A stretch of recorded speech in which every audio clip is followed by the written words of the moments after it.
Welcome to the deep dive. You've probably heard of sushi, maybe ramen, but today we're diving into something really core to Japanese social life, the izakaya.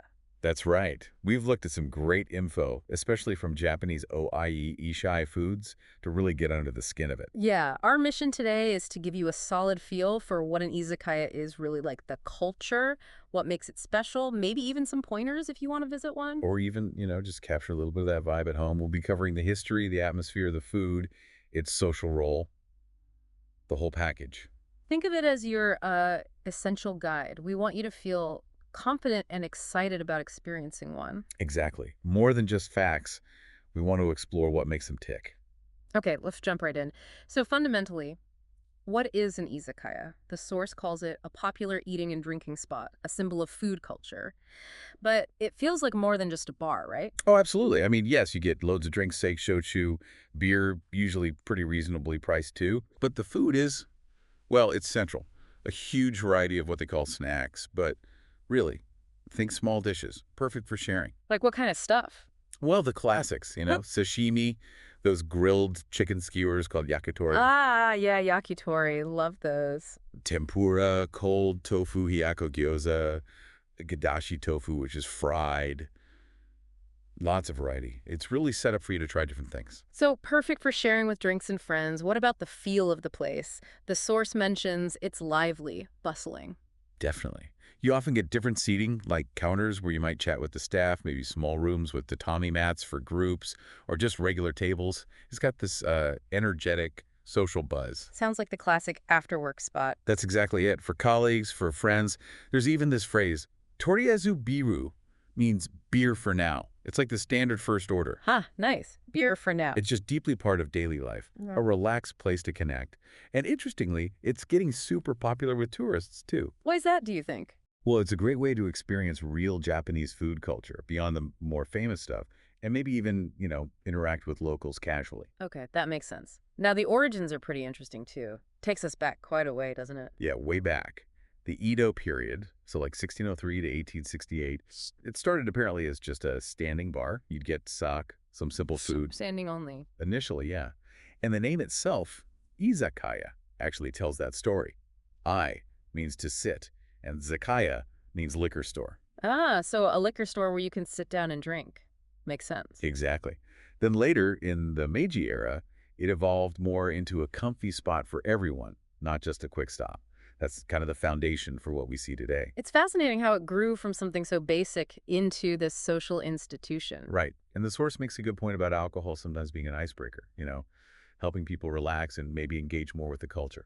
So we know what it is, where it came from. The source highlights three big draws, three key attractions. First one, the sheer variety of food and drinks. This is a huge one. It's like a culinary tour in one place, almost.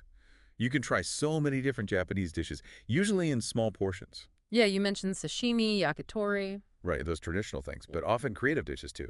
And the drink menu is just as varied, different sakes, shochu, draft beer. Sounds potentially overwhelming for a first-timer, maybe? Well, that's where things like omakase courses come in, where the chef chooses for you. Or sometimes they have all-you-can-drink or all-you-can-eat plans. Great for beginners. Okay, that's helpful. Plus, a lot of places now have English menus, sometimes with pictures, which really helps lower the barrier for visitors. Good point. Okay, second big attraction, experiencing authentic Japanese culture and the social side of things. Yeah, this is about more than just eating and drinking. It's about soaking up the atmosphere. The loud greetings when you walk in, the way everyone shares food around the table.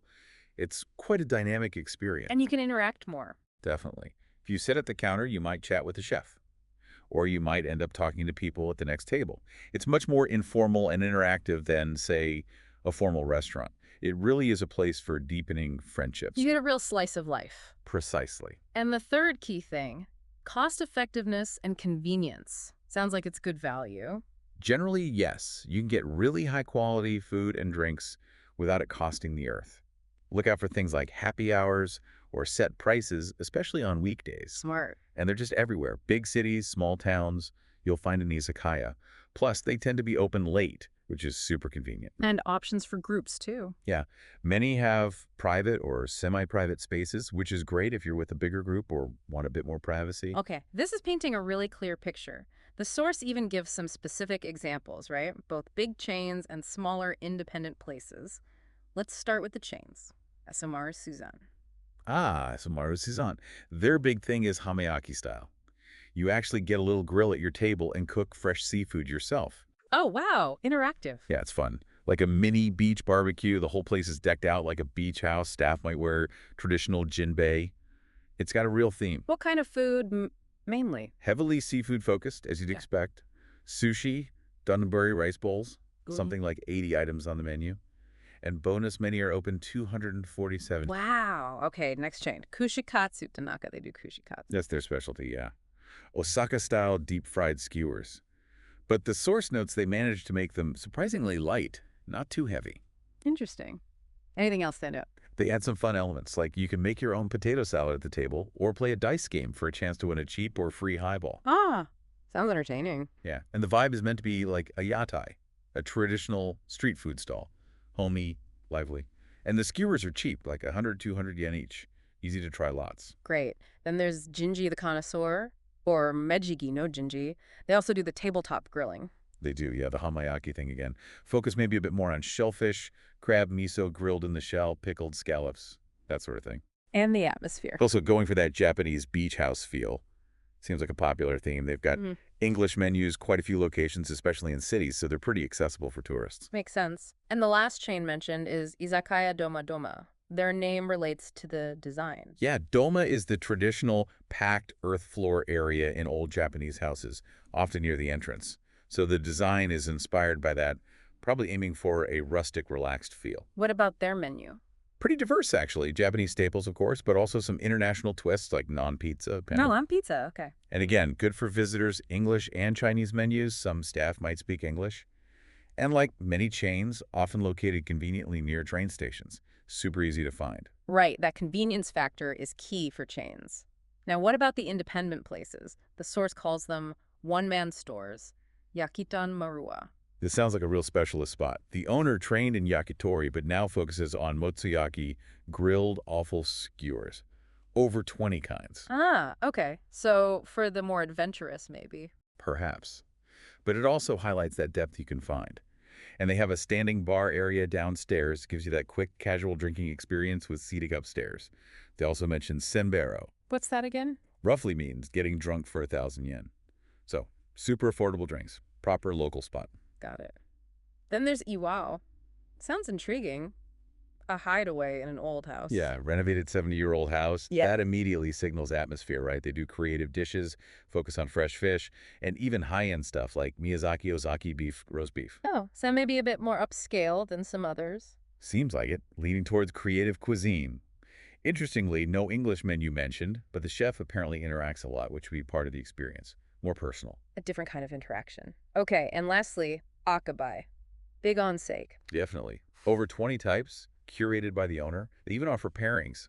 So this is one for the sake lovers. Nice. And it's linked to an older restaurant. Yeah, affiliated with Mimasuya, founded way back in 1905. Suggests a certain pedigree, maybe, but still reasonably priced, apparently, with generous portions. And the vibe. Described as a hideout on the second floor, down a back alley.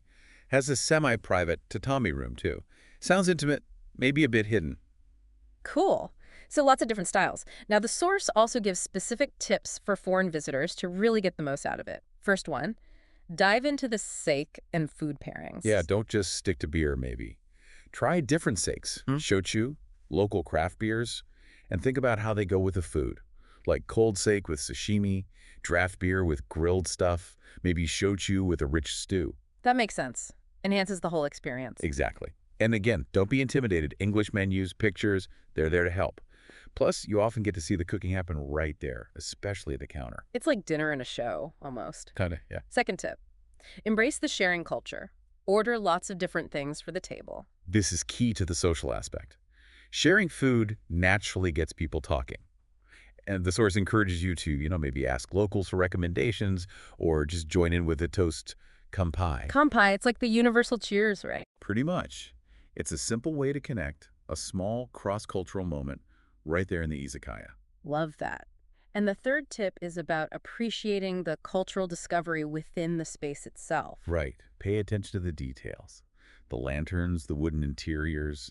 They make great photo ops, sure, but they also contribute to that unique Japanese night feeling. Even things like taking your shoes off. Yeah, if you're sitting on tatami mats or those sunken kotatsu seats, it's all part of the cultural experience. Yeah. Look at the menu. Sometimes it tells you about the history of a dish or highlights seasonal ingredients. It adds another layer. So the isekai becomes like a mini cultural lesson, but a fun one. Exactly. It deepens the travel memory, makes it more than just a meal. Absolutely. Now, what if you're not in Japan? The article suggests ways to bring a bit of that izakaya feel home, like using specific tableware. Yeah, it mentions traditional Mino ware for serving sake. Using nice authentic cups or a sake set can definitely elevate the experience of drinking sake or shochu at home. Makes sense. Creates a bit of ritual. Totally. And it even lists some specific examples you might find online, like Mount Fuji glasses or specific Minoware sets. Makes it feel more achievable. And it gives tips for making hot sake kanzake at home, too. It does. Recommends the traditional way, gently heating the sake in its flask, the takuri, in a Hmm. hot water bath. Says it gives the best flavor. Better than the microwave. Apparently so, though the microwave is quicker, of course. It gives actual timings for how long to heat it for lukewarm versus hot sake, aiming for around 45–50 degrees Celsius ideally. Good practical advice. And it notes that ceramic cups are good because they hold the heat and the aroma well.